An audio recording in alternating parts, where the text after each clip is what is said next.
Kratos from God of War is kinda angry. Spoilers for God of War 2018, but no spoilers for Ragnarok. Oh, and he's wanted a longer episode, so strap in for the full finale. So after decimating the entire Greek pantheon, Kratos is cursed not to die and to roam the world forever as punishment. He's haunted by his past, figuratively speaking, and by the ghost of Athena, literally. He has a short stint in Egypt, but doesn't do any god-killing massacres on his visit and continues wandering the world. Many, many years pass as Kratos lives in solitude. One day he meets a fierce warrior, Faye, and the two end up in battle. The fight doesn't go on too long as both are just a bit done in general. They get to know each other and eventually fall in love.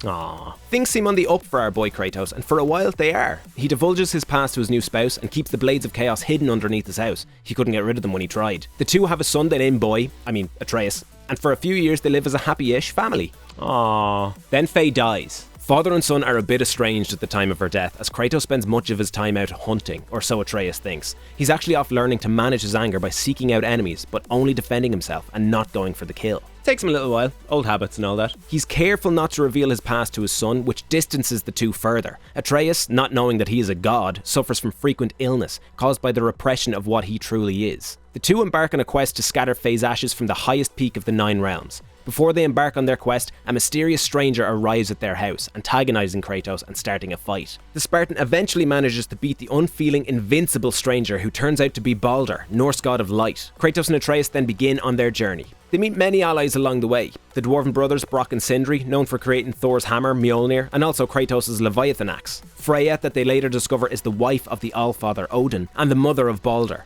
And Mimir, god of wisdom and knowledge. Mimir ends up travelling with Kratos and Atreus after the two beheaded him to free him from his eternal imprisonment, courtesy of Odin. It's kind of reminiscent to Prometheus' punishment, just with less of the disembowelment. Mimir is reanimated by Freya and informs the party that the highest peak is not in Midgard as originally thought, but in Jotunheim, realm of the giants. Realm travel to Jotunheim has been cut off, so it takes quite a bit of work to get that set back up. Along the way, the gang runs into Magni and Modi, sons of the god of thunder, Thor. They know of Kratos and Atreus and that their grandfather Odin hunts them. A fight ensues and the Norse gods gleefully taunt Atreus, which works quite well. Boy has some anger issues. Shocker, where'd he get that from? Kratos manages to kill Magni. Modi taunts Atreus some more, activating the boy's inherited Spartan rage. He can't handle it though and collapses. Modi flees when he sees Kratos coming, and the Spartan brings the boy to Freya who can heal him. Kratos must venture to Helheim to gain what he needs to help Atreus, but his frost axe won't cut it there. He heads home and dusts off the Blades of Chaos. That is such a cool moment in the game. Kratos heads to Hell and back, not his first time, and Freya heals Atreus. Kratos tells his son of his godhood, which excites Atreus. Over the next while, boy becomes arrogant and cocky, seeing himself as above mere mortals. This leads to the boy taking satisfaction in killing a weak and injured Modi, who's been beaten by Thor for allowing Magni to be killed. Kratos is furious, warning Atreus that there are consequences to killing a god. He would know.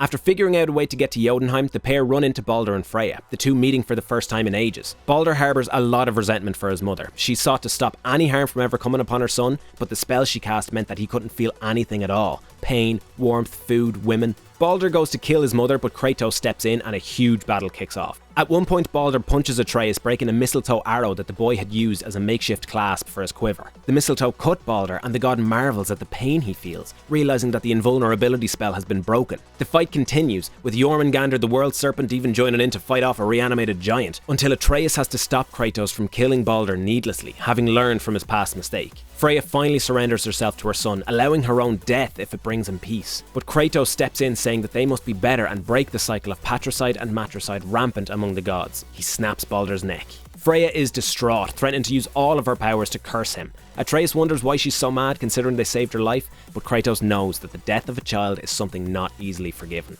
The duo finally arrive in Jotunheim, the realm of the giants.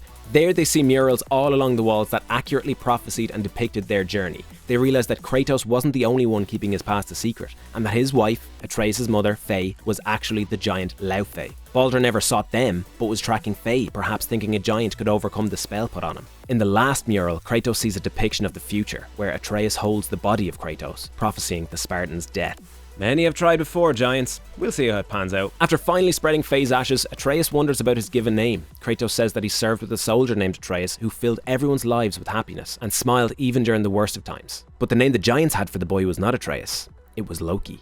Father and son arrive back in Midgard, where they see the first signs of the fabled Fimbulwinter. With the death of Balder, Ragnarok was upon them. Thanks everyone so much for sticking out the series. I had an absolute blast making it, and I never thought it would be as popular as it was. So thanks for all the follows, likes, shares, comments, everything.